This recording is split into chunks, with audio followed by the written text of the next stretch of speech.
오늘 우리에게 주시는 말씀은 예레미야 29장 11절 말씀입니다. 우리 한 절 말씀인데요. 우리 한 목소리로 함께 읽겠습니다. 시작. 여호와의 말씀이니라. 너희를 향한 나의 생각을 내가 아나니 평안이요 재앙이 아니라 너희에게 미래와 희망을 주는 것이니라. 아멘. 저희가 지금 새벽 말씀으로 느헤미야서 말씀 나누고 있습니다. 알고 계시죠? 느헤미야서 말씀 나누고 있습니다. 다 함께 하고 계신 줄로 믿습니다. 네. 9월 한 달간 계속해서 지금 느헤미야서 말씀을 이제 나누고 있고 계속 나누게 될 텐데, 저는 이제 개인적으로 한 8월 달쯤부터 읽고 있었던 성경 부분이 있는데 이제 예레미야였어요. 좀 읽으면서 좀 이렇게 꼼꼼하게 한 구절 한 구절 이렇게 공부하고 있었던 책이 이제 예레미야였습니다. 지금도 이제 예레미야서 계속 읽고 있고요. 근데 그러다 보니까 이번 달 들어서는 예레미야서와 느헤미야서를 이렇게 동시에 같이 읽어가게 되고 있는 상황인 거죠. 그런데 여러분 이제 잘 아시다시피 예레미야서와 느헤미야서는 깊은 연관관계가 있습니다. 이스라엘에게 있어서 굉장히 중요한 역사적인 시기 중에 하나가 이스라엘의 바벨론 포로 기간이잖아요. 예, 바벨론 포로기. 이스라엘로서는 너무나 중요한 역사적인 그런 사건이고 역사적인 시간들이죠. 그런데 그러한 이제 바벨론 포로기라는 매우 중요한 역사적인 사건을 중심으로 봤을 때에도 예레미야서는 바벨론 포로라는 그 사건이 예언되고 선포되는 책이라면 느헤미야서는 그 예언이 어떻게 성취되었는지에 대한 것을 말하는 책이라고 할 수 있고요. 책이고요. 또 예레미야에서는 그래서 세 차례에 걸쳐서 어떻게 바벨론의 포로로 남유다 백성이 끌려가게 되었는지에 대한 그런 포로로 끌려가는 과정이 담겨 있는가 하면 반면에 느헤미야서는 그 포로 기간을 다 마치고 어떻게 하나님이 약속하신 대로 그 백성들이 다시 본토로 돌아오는지에 대한 말씀이 담겨 있는 책이지요.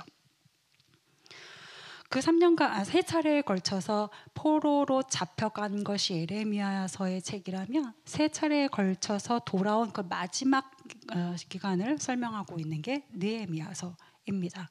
그래서 그렇게 병행해서 제가 이제 책을 읽다 보니까 마치 예레미야서는 괄호 열고의 책인 것 같은 느낌이 제 안에 있는 거고 느헤미야서는 괄호 닫고의 느낌이 있는 그런 책인 거예요. 그래서 매일 읽을 때마다 괄호 열고 괄호 닫고 선포하고 이루어지고 이런 것들을 이제 하나하나 발견하면서 매일 두 책을 읽다 보니까 개인적으로 아주 재미있고 또 새로운 이전에 몰랐던 새로운 그런 은혜들을 또 누리고 있는 그런 시간들을 제가 보내고 있습니다. 그래서 사실은 이제 오늘 본문도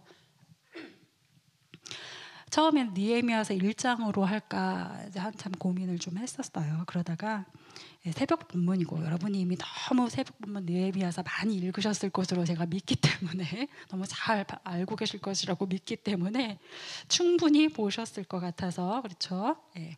그래서 제가 병행하면서 읽고 있는 예레미야서를 오늘 본문으로 잡았습니다. 그러면서 제가 받았던 은혜 여러분과 함께 나누려고 해요. 말씀 다시 한번 읽어보시면은요. 여호와의 말씀이니라. 너희를 향한 나의 생각을 내가 아나니 평안이요 재앙이 아니니라. 너희에게 미래와 희망을 주는 것이니라. 여러분 예레미야가 하나님의 말씀을 전하는 선지자의 사역을 시작한 시기가 북이스라엘은 이미 오래전에 멸망하였고 이제 남유다 왕국의 마지막 시기를 보내고 있는 그러한 때였죠. 그에게 그러니까 예레미야 선지자에게 하나님의 말씀이 임하여서 사역을 시작했던 시기가 요시야 왕 13년 때였고요. 그러니까 요시야 왕의 종교개혁이 일으키기 한 5년 전쯤부터 그 하나님의 말씀의 사역을 시작하게 됐고요. 그 이후에 요시야 왕이 무기또에서 전투를 하고 전사한 이후에 그의 아들들이 남유다의 마지막 왕을 지낼 그때에 이제 말씀을 전하던 사람이 바로 예레미야입니다. 하나님의 말씀을 남유다 왕국의 이제 패망을 앞두고 패망을 향해 가고 있는 그런 시기에 말씀을 전하고 있었던 선지자였죠. 예레미야 선지자가 남유다를 향하여서 선포했던 말씀의 내용은 크게 두 가지로 볼 수 있어요. 물론 여러 가지로 또 세분화해서 볼 수도 있겠지만 크게 시기적으로 봤을 때 두 가지로 분류할 수 있는데, 첫 번째는 이스라엘아 돌아오라라는 거예요. 이스라엘아 지금의 그 자리에서 회개하고 패역한 삶에서 돌아와라. 심판이 임하기 전에. 준엄한 경고로 말씀하시기도 하고 셀 수 없이 수많은 비유, 여러분 예레미야서를 읽어보면 굉장히 많은 비유와 비유적인 행위들이 나오거든요. 네, 수없이 많은 비유와 비유적인 행위로 돌아오라고 말씀을 하세요. 하나님의 마음을 계속해서 예레미야를 통해 가르쳐 주시죠. 때로는 또 약속의 말씀, 예언의 말씀으로 또 가르쳐 주시기도 하십니다. 정말 그 예레미야서의 말씀을 이렇게 읽다 보면 자식을 포기할 수 없는 어미의 마음, 아비의 마음이 느껴져요. 자식은 혹여나 부모를 향하여 패역한 자녀로 산다 할지라도 그럼에도 불구하고 자식을 포기할 수 없는 그 부모의 절절한 마음이 있잖아요. 남유다를 향한 하나님의 그 선포와 비유와 예언과 약속의 말씀과 이 모든 것들이 정말 구구절절 자식을 향한 하나님의 마음, 아버지의 마음으로 느껴집니다. 하나님이 계속해서 심판하시기 전에 돌아와라, 심판하기 전에, 심판이 임하기 전에 돌이키라고 말씀하고 있습니다. 말씀을 하십니다. 그런데 백성들이 그때 어떻게 반응을 하죠? 여러분 잘 아시는 것처럼 하나님께 돌아가기를 거부합니다. 온갖 불의를 그대로 답습하고요, 전혀 바꾸거나 돌이킬 계획이 없습니다. 불의를 행하는 것에 부끄러움이 없고요, 점점 더 극악해지죠. 결국 남유다의 심판이 임하게 되는데, 여기서 말하는 남유다에 임하는 심판이라는 것이 바로 바벨론이 침공해 오는 것이고, 그 바벨론의 침공으로 남유다가 마침내 멸망을 하게 되는 거죠.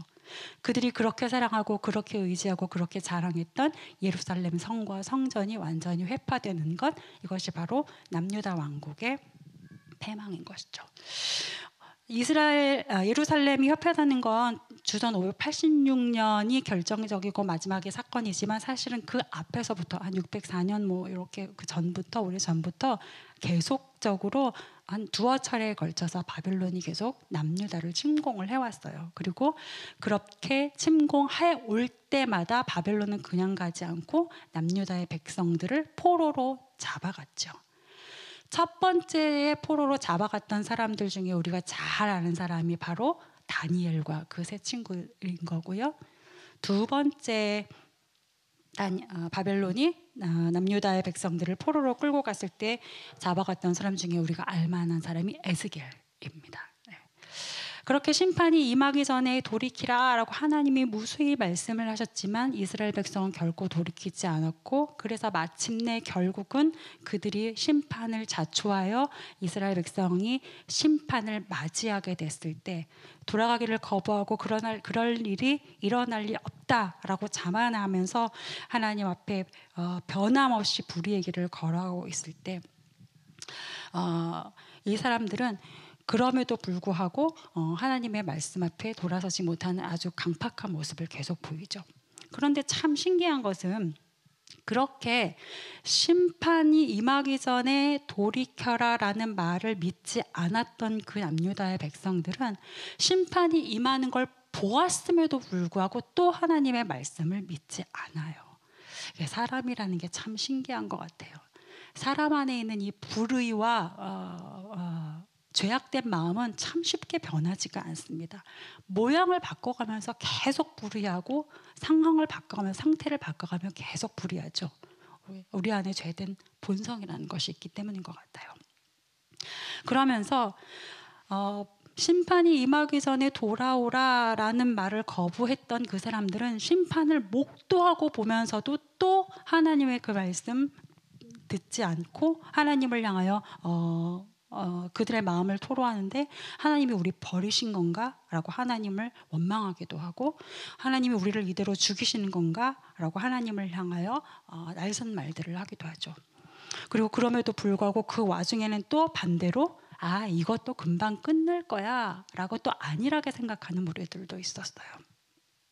금방 우리는 다시 또 본토로 돌아갈 수 있을 거고, 포로로 잡혀갔던 그 우리의 이웃들도 또 돌아오게 될 거야. 별일 아닐 거야 라며 안일하게 생각하는 사람들도 있었던 거죠. 자, 이러한 남유다 백성에게 예레미야가 선포했던 두 번째 말씀이 있었다면 그 두 번째 말씀의 핵심적인 내용은 이거예요. 너희는 바벨론에 가서 포로로 잡혀가서 70년을 살게 될 거다. 포로 생활을 70년 동안 하게 될 것이다. 그러니 너희는 거기에서 정착해서 성실하게 살아라. 그리고 너희를 잡아간 그 나라를 위해서 기도하면서 살아라라는 말씀을 예레미야 선지자를 통해서 하나님이 하세요. 여러분, 이 말씀을 들었을 때 또 사람들의 반응은 어땠을까요?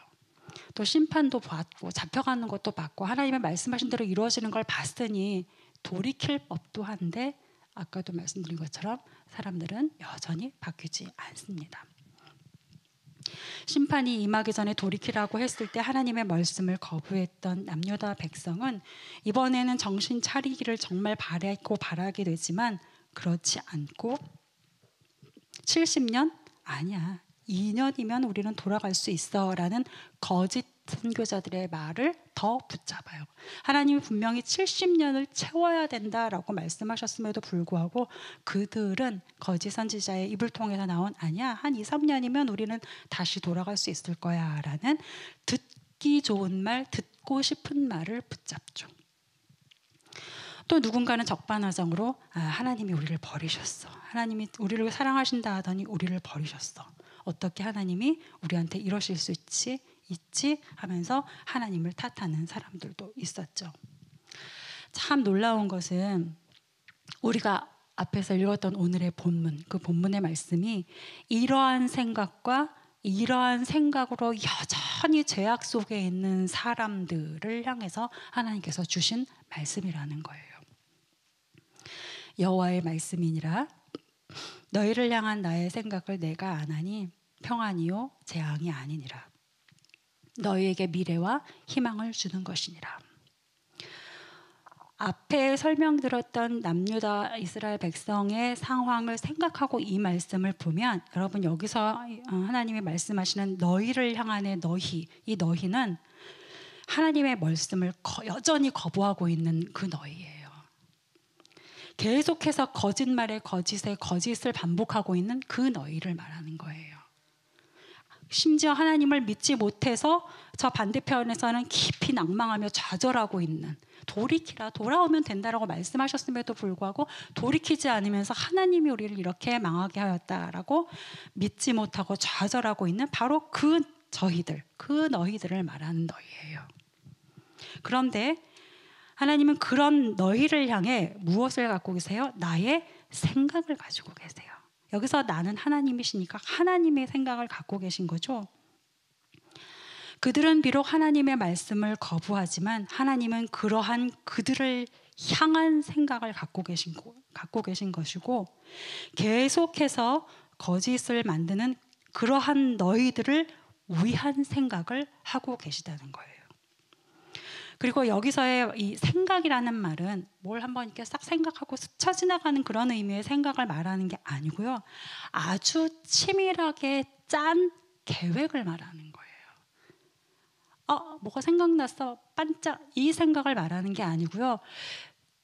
저 너희를 위해서 그 너희를 향해서 아주 치밀하게 꼼꼼하게 그리고 아주 깊이 있게 짜는 계획, 이 계획을 빈틈없이 짜는 계획을 바로 여기서 생각이라고 말하고 있는 거예요. 상대를 생각하면서 아주 치밀하게 빈틈 하나 없이 세운 계획, 아주 정교하게 짠 계획을 말하는 것입니다. 제가 아이가 믿겨지지 않으시겠지만 저도 이제 입시생을 앞두고 있는 부모랍니다. 그래서 제가 대학 입시 설명회라는 데를 갔다 온 적이 있어요. 저희 아이가 고2에 하던 나이니까 이제 가봐야 되는 게 맞는 걸 이제 알아서 작년부터 겨우 알아서 국내 대학 입시를 이제 어떻게 준비해야 하는지 이런 설명회들을 꽤 많이 하길래 좀 보증됐다 한 몇 군데를 이제 가봤어요. 갔더니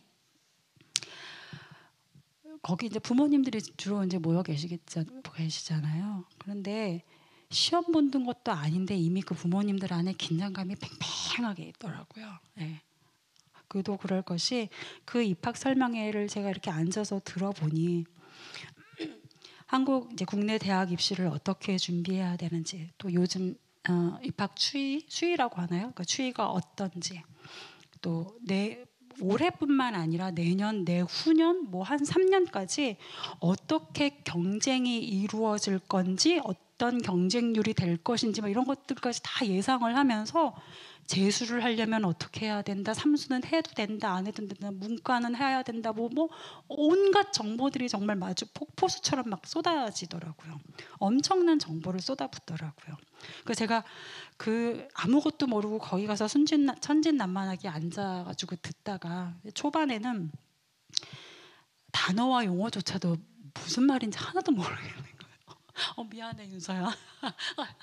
무슨 단어인지 무슨 용어인지조차도 하나도 못 알아듣겠는 거예요. 네. 근데 알아들을 수 없는 말들이 막 폭포수처럼 이렇게 쏟아지니까 제가 이제 반쯤 넋이 나갔어요.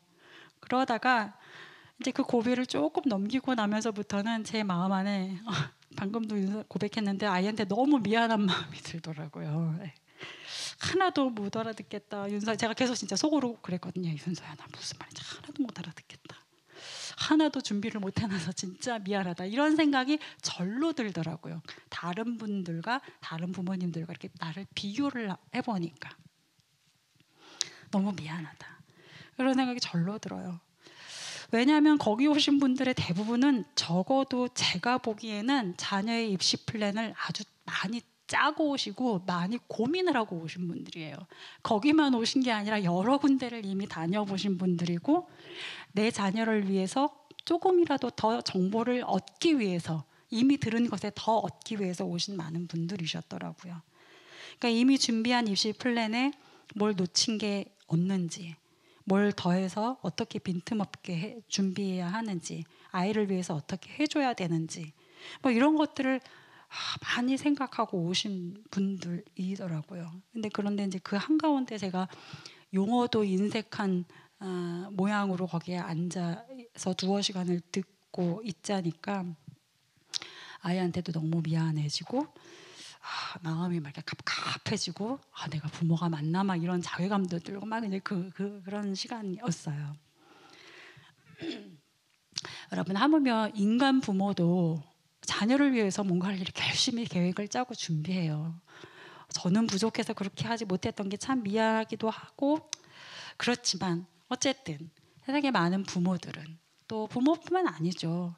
어떤 프로젝트를 해야 되고 어떤 일들을 해야 되고 또 어떤 사람과 어떤 관계를 또 맺어야 하고 또 미래를 알지 못하는 어떤 미래를 위해서 뭔가를 또 계획을 짜야 하고 이러한 모든 상황들 속에서 사람들은 어떻게 해야 될까를 계속 생각하고 할 수 있는 모든 계획을 짜고 계획을 짜되 촘촘하게 짜려고 하고 빈틈이 없이 짜려고 한단 말이죠. 준비를 한단 말이죠.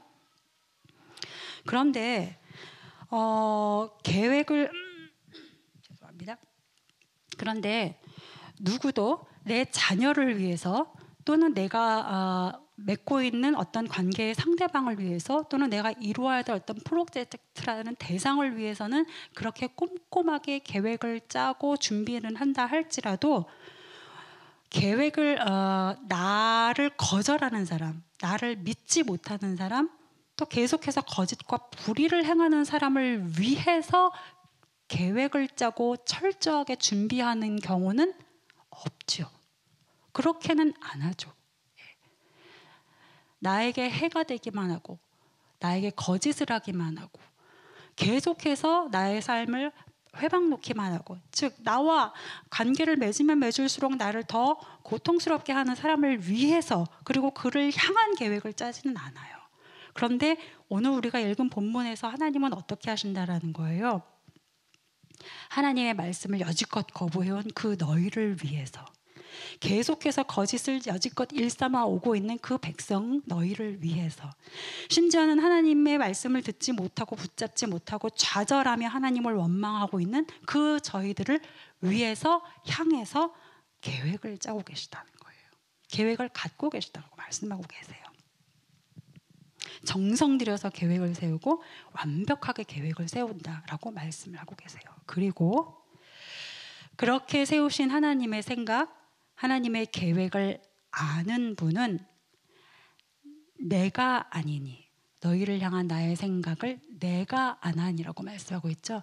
그렇게 계획을 그 계획을 아는 사람은 딱 누구라고요? 아는 분은 한 분 하나님이시라고요. 하나님만 그걸 알고 계신다고요. 하나님이 아신다라고 여기서 말씀하고 계세요. 내가 아나니라는 이 말을 조금 더 뉘앙스를 살려서 말하면 이거예요. 나만 아나니라는 말이에요. 여기서의 내가 아나니라는 나만 아나니, 즉 하나님인 나만 안다라는 말이에요. 이것은 여러분 하나님만 그 계획을 아신다라는 이 하나님만 그걸 안다는 어떤 독점성을 얘기하는 게 아니에요. 이거는 독점적인 욕구, 나만 알 거야, 나만 알아야 돼라는 그런 하나님의 독점적인 욕구, 그거를 말하고 있는 게 아니고요. 그러니까 독점 욕구는 이거잖아요. 나만 그것을 알기 위해, 혹은 나만 그것을 갖기 위해, 또는 나만 그것을 즐기기 위해 타인이 접근하는 것을, 그 안에 들어오는 것을 막는 거, 이게 독점적인 거잖아요. 내가 거기를 완전히 나만 점거하고 있는 거, 꼭꼭 숨기는 거, 이런 게 독점인 거잖아요. 독점 욕구잖아요. 근데 오늘 말씀에서 나만 안다, 즉 하나님만 안다라는 것은 하나님이 사람이나 그 누구도 모르도록 꼭꼭 막고 있어서 하나님만 아신다라는 의미가 아니고요. 하나님 외에는 그 누구도 하나님의 계획을 이해할 수 없을 정도로 하나님의 계획이 크고 하나님의 생각이 깊다라는 하나님의 그 계획의 완전함을 말하고 있는 거예요. 그 완전함을 말하고 있어요. 쉽게 말하면 사람을 향한 하나님의 계획은 너무 크고 너무 깊어서 인간인 우리는 다 알 수가 없다라는 표현인 거죠. 하나님이 한 사람 한 사람을 위해 세우신 계획은 너무 완전해서 우리로서는 다 이해할 수가 없다는 것, 우리의 인지력이, 우리의 지각 능력이, 또 우리의 짧은 인생의 경험치로는 그 크고 깊으신 하나님의 계획을 다 알 수가 없다라는 것이에요. 오직 하나님만 아신다라는 거예요. 목회자라고 해서 하나님의 계획을 다 알지 않습니다. 신학자라고 해서 하나님의 계획을 다 알지도 않아요. 하나님의 계획, 사람을 향한 하나님의 계획을 사람은 다 알 수가 없습니다. 그가 누구이든 간에요. 저희 교회가 다른 교회하고 조금 다른 것, 특이한 것 중에 하나가 이렇게 평신도 대비 목회자의 비율에 있어서 목회자의 비율이 되게 높잖아요. 쉽게 말하면 저희가 목회자 수가 좀 많죠.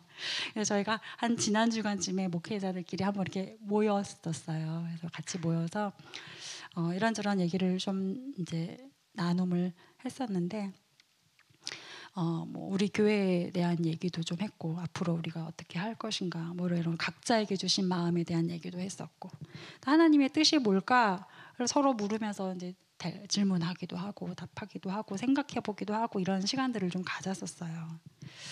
그러니까 어떤 나누어야 될 특정 사안이 있어서 우리가 뭐 얘기를 한 것도 있고요. 또 이제 각자의 삶을 좀 이렇게 이렇게 보듬어주고 싶은 그런 마음도 있고 해서 각자의 삶에 대한 얘기도 하면서 짧지 않은 그런 시간 동안 저희가 얘기를 했었거든요.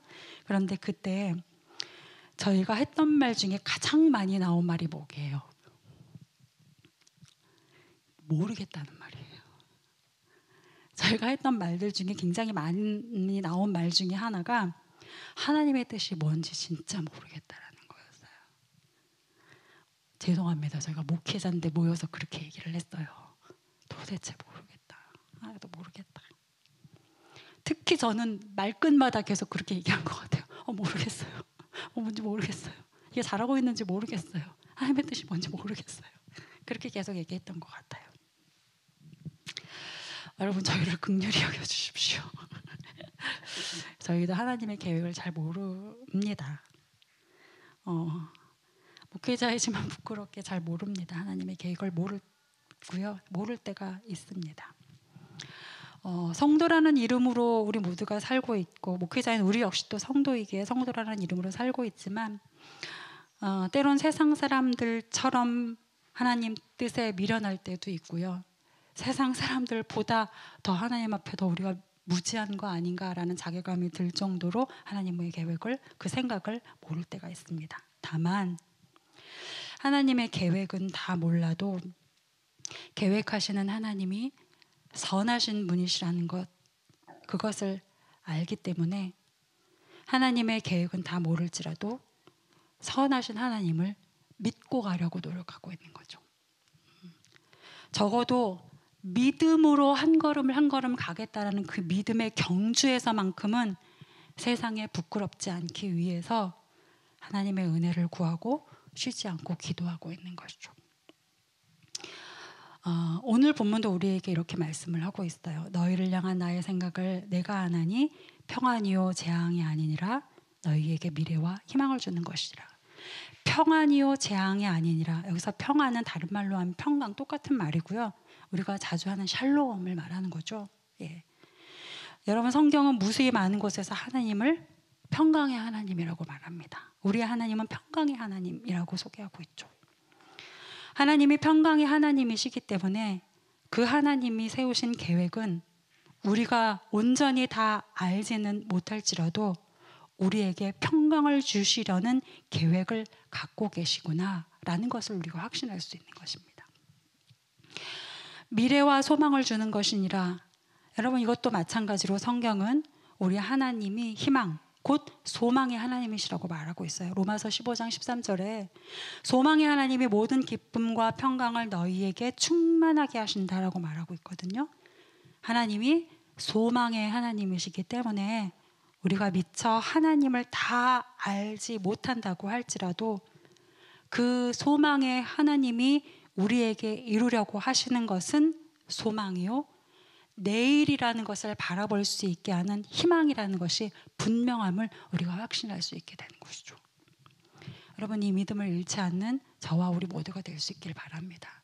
우리 위더처치 공동체가 또 이 영상을 통해 함께하고 계시는 여러분, 성도 여러분 모두가 이 믿음을 놓치지 않기를 간절히 소망합니다.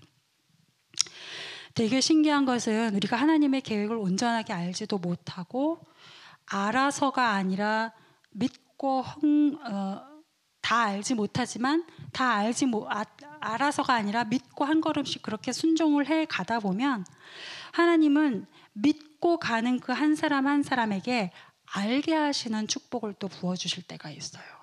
네. 왜냐하면 믿음과 알미 함께 자랄 때 그것이 온전한 성장이다라고 하나님께서 우리에게 말씀하셨고 성경을 통해서도 그렇게 우리에게 가르쳐 주셨기 때문이죠. 에베소서 4장 13절 말씀 우리 함께 나눠볼까요? 읽어볼까요? 네, 에베소서 4장 13절 말씀 함께 읽겠습니다. 시작. 우리가 다 하나님의 아들을 믿는 것과 아는 일에 하나가 되어 온전한 사람을 이루어 그리스도의 장성한 분량이 충만한 데까지 이르리니 라고 말씀하고 계세요. 무엇입니까? 믿는 것과 아는 일이 하나 될 때 비로소 온전한 성장을 이룰 수 있다. 그래서 하나님은 믿음으로 한 걸음 한 걸음 나아가는 자에게 하나님이 어떤 분이신지 그리고 하나님의 계획이 무엇인지를 우리에게 보여주신다는 거죠. 알게 하신다는 거죠. 오늘 본문하고 관련해서 믿는 자에게 더 깊은 알을 주시는 아주 극적인 예가 있는데 많이 있지만 특별히 극적인 예가 있는데 바로 다니엘이고 다니엘서 9장의 말씀이에요. 오늘 이제 우리가 읽었던 본문 바로 앞구절인 29장 10절에서 하나님이 바벨론의 포로로 잡혀간 백성들을 향해 주신 말씀이 있어요. 그 말씀 중에 하나, 아주 중요한 말씀 중에 하나, 포로 기간이 70년일 것이다 라는 말씀이거든요. 혹시 10절 말씀이 있나요? 함께 읽겠습니다. 시작. 여호와께서 이와 같이 말씀하시니라. 바벨론에서 70년이 차면 내가 너희를 돌보고 나의 선한 말을 너희에게 성취하여 너희를 이곳으로 돌아오게 하리라 라는 말씀이 있어요.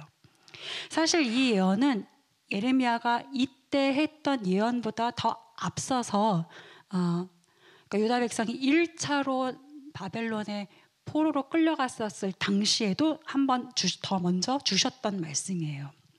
그런데 여튼 그때도 지금도 포로 상황이 된 이스라엘 입장에서는 포로 생활이 70년이다라는 이 말씀은 사실 듣고 싶지 않은 말씀이겠죠. 듣고 싶지도 않고 믿고 싶지도 않았을 거예요.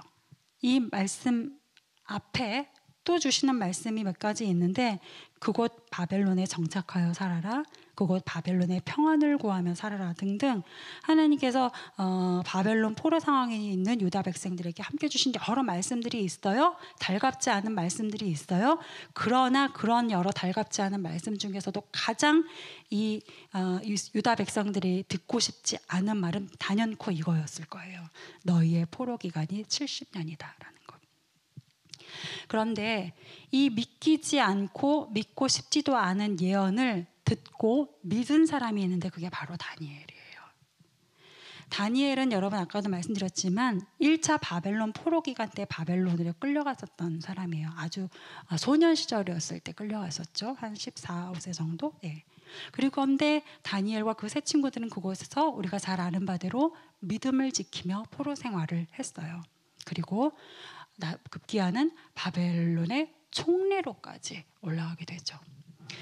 노예 신분으로서 총리까지 갈 수 있었다라는 것은 상상할 수도 없는 일이고 그 상상할 수 없는 일이 현실이 됐다라는 건 다니엘이 그곳에서의 노예 생활을 얼마나 성실하고 얼마나 믿음을 갖고 얼마나 전심을 다해 했는지를 보여주는 것이죠. 그리고 비단 그것은 다니엘이라는 한 사람의 노력만으로 된 것은 아니라는 것도 또한 우리가 알 수 있게 되죠. 여튼 노예 신분으로 최고의 성공을 이룬 사람입니다. 그런데 이 다니엘이 거의 노년이 된 어느 날 오늘 본문에서 언급된 이 70년의 말씀을 읽게 돼요. 그리고 하나님이 예레미야를 통해서 말씀해 주신 바벨론 포로 기간 70년에 관한 이 말씀을 읽고는 다른 유다 백성들과는 비교되는 아주 놀라운 반응을 하게 되는데 그것이 바로 이 말씀은 하나님께서 주신 말씀이니 반드시 이루어질 것이다 라고 믿고 즉시 회개와 눈물의 기도를 하며 돌아갈 것을 준비한다는 거예요. 포로 기간 70년이 이제 곧 끝날 것이라는 이 말씀을 믿고 기도해요. 그게 다니엘서 9장 앞부분이에요. 읽고 바로 기도해요. 회개의 마음으로. 백성을 품어 안으며.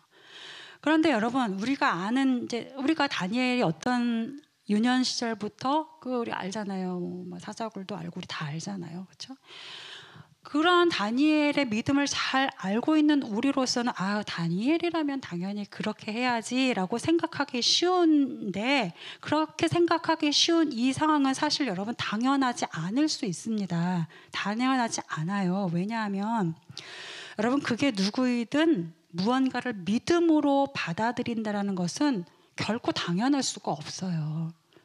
무언가를 믿음으로 받아들이고 결단하기 위해서는 당연하지 않고요. 매우 힘든 결단과 매우 힘든 수고가 항상 따르게 되는 거거든요. 여러분 노년 다니엘에게 70년의 포로 기간이 끝난다는 것은 사실 객관적이고 세상적인 눈으로 봤을 때 그리고 개인적으로 그 자신에게는 그리 득이 될 수 없는 그런 상황입니다. 지금껏 대제국의 총리로 영화를 누리면서 살았는데 그 생활 청산하고 본국으로 돌아가는 게 무슨 득이 되겠어요. 게다가 본국은 황폐하기 그지없는 상황이지 않습니까? 그러니 다니엘 자신만으로 봤을 때는 그냥 지금 있는 곳에서 젊지도 않은 노년의 시기인데 그 남은 여생을 보내는 게 훨씬 편안하죠. 더욱이 여러분 성경을 읽으면서 이제 포로 생활이 70년이다. 70년이 되면 포로 생활이 끝난다는 것을 우리는 말씀을 통해서 읽고 있어서 알아요. 그래서 이제 이게 조금 있으면 끝날 거야라는 걸 우리는 알고 있죠. 그러니까 그것을 70년이 성취됐고 곧 끝날 것이다라는 것을 알고 있는 우리 입장에서야 이제 곧 70년이니까 어서 돌아갈 준비를 해. 그게 여러분 당신들에게 더 유익이야 라고 생각할 수 있겠지만 포로로 평생을 살아온 유다 백성 입장에서는 그동안 50년이 지나도록 60년이 지나도록 아무 일이 없었잖아요. 어떤 아이는 태어나면서부터 지금까지 아무 일이 없었잖아요. 계속 노예였잖아요. 네. 아무 일도 일어나지 않았는데 이제 와서 무슨 일이 일어나겠어? 라고 당연히 생각하지 않을까요? 70년이 어쩌면 70년이 가까우면 가까울수록 와 가까운데 진짜 아무 일도 일어나지 않는데 라고 생각하게 되지 않겠어요? 체념하게 되지 않겠습니까? 아니면 대부분의 많은 사람들처럼 이미 진즉에 다 잊었거나요. 대부분의 유대 포로들은 이렇게 생각하고 있을 거예요. 그런데 다니엘은 아니었던 거예요.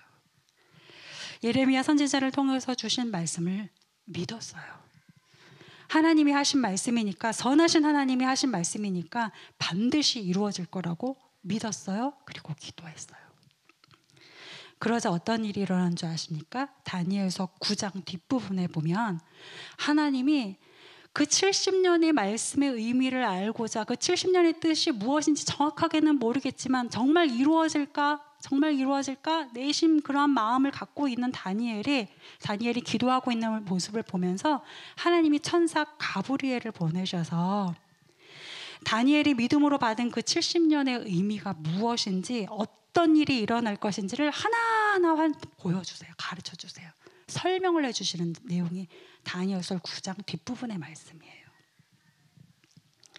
9장 22절 23절 내가 이제 내게 지혜와 총명을 주려고 왔느니라 너는 이 일을 생각하고 그 환상을 깨달을지니라. 9장 25절 그러므로 너는 깨달아 알지니라 하시면서 하나하나 설명해 주시면서 다니엘의 영적인 눈을 열어주십니다. 그때 다니엘이 깨닫게 된 그 70년은 단지 바벨론이라는 나라에서의 포로 생활 70년뿐만이 아니었고요. 가브리엘로부터 들은 그 설명의 70년의 기간은 그 70년을 70일에라는 개념으로 확장시켜서 하나님이 이 백성을 구원하시는 사역의 완성, 그리고 완전한 성전이 되시는 예수 그리스도의 오심으로까지 해석해서 다니엘에게 하나하나 알려주세요. 오늘 이 시간 그것까지 우리가 다 나눌 수는 없지만 그럼에도 이런 인력인의 상황들을 통해서 하나님이 다 알지 못해도 알지 못하기 때문에 믿으려고 하는, 믿으며 한 걸음 한 걸음 가려고 하는 그 한 사람 한 사람, 순종의 한 사람을 얼마나 기뻐하시는지, 얼마나 기다리고 계시는지를 정말 깊이 느낄 수 있게 됩니다. 여러분, 믿음은 때로는 고난처럼 느껴져요. 그쵸? 여러분, 뭘 믿어야 된다는 게 되게 고난 같잖아요. 되게 힘들잖아요. 꼭 버거울 때가 많잖아요. 믿음은 때로는 고난처럼 느껴지고 끝나지 않을 것 같은 고된 길처럼 보입니다. 그런데 오늘 이 말씀을 저는 묵상하고 읽으면서 달리 보게 되는 것은 믿음은 다 헤아릴 수 없는 하나님의 생각을 조금이나마 맛보게끔 하시는 하나님의 선물이 아닐까 하는 생각을 하게 됐어요. 다 알 수 없는 하나님의 계획을 한 걸음씩이라도 따라갈 수 있도록, 여러분 마치 아이가 자전거 처음 배울 때에 처음에는 티나게 아이 자전거 잡아주지만 나중에 얼추 이제 조금 혼자 설 수 있을 것 같을 때 딱 놓으면서 안 잡았어 또 혼자 가고 있어 그러면서 이렇게 막 아이를 가르쳐 주잖아요. 아빠가 엄마가 뒤에서 이렇게 자전거 손 대면서 넘어지지 않게 이렇게 남몰래 잡아주면서 아이가 자전거 살 수 있게 도와주잖아요. 마치 티 안 나게 잡아주고 있는 아버지의 손과 같은 것, 이것이 바로 우리에게 주신 믿음이요, 그 믿음이라는 것은 선물이 아닐까라는 생각을 하게 되었습니다. 하나님의 계획을 다 이해하지는 못할지라도 믿음으로 순종하는 자에게 하나님은 믿은 것을 알게 하는 은혜를 부어주십니다. 저와 여러분 안에 이런 축복이 있기를 소망합니다. 하나님의 생각을 다 알지는 못해도 하나님의 선하심을 알기 때문에 하나님의 뜻을 믿는 그런 축복이 저와 여러분 안에 있기를 바라요. 다 이해할 수 없어도 믿음으로 순종했더니 그 믿음대로 하나님의 생각을 조금씩 알게 하시는 축복, 우리 웨더처치 공동체 안에 또 영상으로 함께 하시는 모든 성도님들의 삶 안에 그런 축복이 풍성할 수 있기를, 조금씩 우리 안에 더 깊이 자라날 수 있기를 간절히 소망해 봅니다. 우리 말씀을 기억하시면서 함께 기도하시겠습니다. 하나님, 우리가 참 하나님을 잘 모릅니다. 하나님의 그 사랑의 깊이를 알지 못하고 우리를 향한 하나님의 그 계획의 완전하심을 우리가 다 알지 못합니다. 우리는 그 알지 못한다라는 것 때문에 두려워하고, 알지 못한다라는 것 때문에 우리의 믿지 못함을 핑계대기도 합니다. 그런데 하나님, 우리가 이것을 바꿀 수 있도록 도와주십시오. 우리가 아는 것으로 인하여 믿는 자가 아니라 믿음으로 인하여 아는 자가 될 수 있기를 간절히 소망합니다. 이것이 하나님께서 우리에게 행하시는 하나님의 방법이시고, 우리를 성장하게 하시고 장성하게 하시는 하나님의 계획 뜻이십니다. 사랑하는 우리 위더처치 공동체 모든 한 사람 한 사람이 하나님 다 알지 못할지라도 먼저 믿는 자 되게 하시고, 다 이해하지 못할지라도 먼저 순종하는 자 되게 하여 주시옵소서. 그리하여서 우리가 믿음의 한 걸음을 주님 손 붙잡고 나아갈 때에, 그 순종의 한 걸음을 주님과 함께 나아갈 때에 마침내는 우리로 하여금 알게 하시고, 우리가 알지 못하나 믿었던 그것이 무엇인지 깨닫게 하시는 하나님의 그 능력을 경험하는 하나님, 그런 우리 한 사람 한 사람이 될 수 있도록 도와주시옵소서.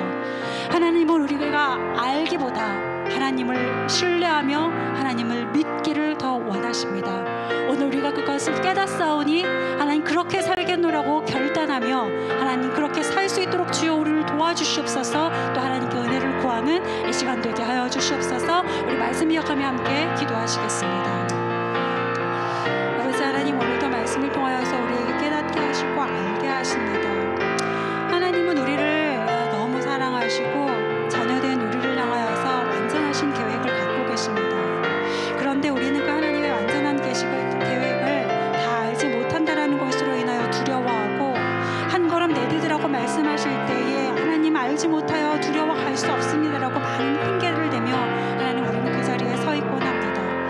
하나님, 내가 믿고 우리가 붙잡고 있는 그 하나님은 선하신 하나님이십니다. 지금껏 우리에게 선하게 행하셨고 지금껏 우리에게 완전하게 행하셨습니다. 그러기에 하나님은 앞으로의 우리의 삶 안에서도 미처 우리가 알지 못하는 그 계획 안에서도 하나님은 우리를 선하게 이끌어 가실 것이고 완전하게 이끌어 가실 것입니다. 오늘 말씀을 통하여 깨닫게 하신 말을 붙잡아 하나님 믿음의 한 걸음을 먼저 걷는 우리가 되게 하여 주시옵소서. 다니엘이 그러했던 것처럼 믿음의 한 걸음을 걷게 하시고, 예레미야가 했던 것처럼 그렇게 믿음과 순종의 걸음을 걸을 수 있는 우리가 되게 하여 주시옵소서. 느헤미야가 그랬던 것처럼 우리가 또한 그러하게 하여 주시고, 많은 믿음의 성도들이 하나님 앞에 그러했던 것처럼 우리가 그러한 삶을 사는 자가 될 수 있도록 축복하여 주시옵소서. 무엇보다 우리의 믿음이 자라게 하시고 우리가 믿음 바대로 아는 그 알미 또한 성장할 수 있는 하나님 그리스도의 장성한 분량까지 하나님 상상하는 우리 한 사람 한 사람이 될 수 있도록 주님 은혜를 베풀어 주시옵소서. 사랑의 하나님, 감사합니다. 오늘도 귀한 말씀을 통하여서 알지 못함으로 인한 두려움보다 알지 못하나 믿을 수 있는 선물을 받았음을 깨닫는 하나님 이 시간 되게 하시니 감사합니다. 믿는 우리가 되게 하시고 순종할 때 부으시는 하나님의 축복을 경험하는 우리 모두가 될 수 있도록 도와주시옵소서. 하나님은 선하신 분이시기에 우리가 미처 다 하나님의 계획을 알지 못하여도 우리에게 행하시는 것은 선하십니다. 하나님은 희망과 소망의 하나님이시기에 비록 지금 나의 현실의 모습은 어둡고 답답하고 고난일지라도 소망과 희망의 하나님을 붙잡고 가는 우리의 미래는 소망의 미래일 것이고 희망의 미래일 것입니다. 그것을 회복하는 우리가 되게 하시고 그 믿음을 따라 사는 이 한 주간의 삶이 될 수 있도록 주님 도와주시옵소서. 그렇게 행하신 하나님을 찬양합니다. 예수님의 이름으로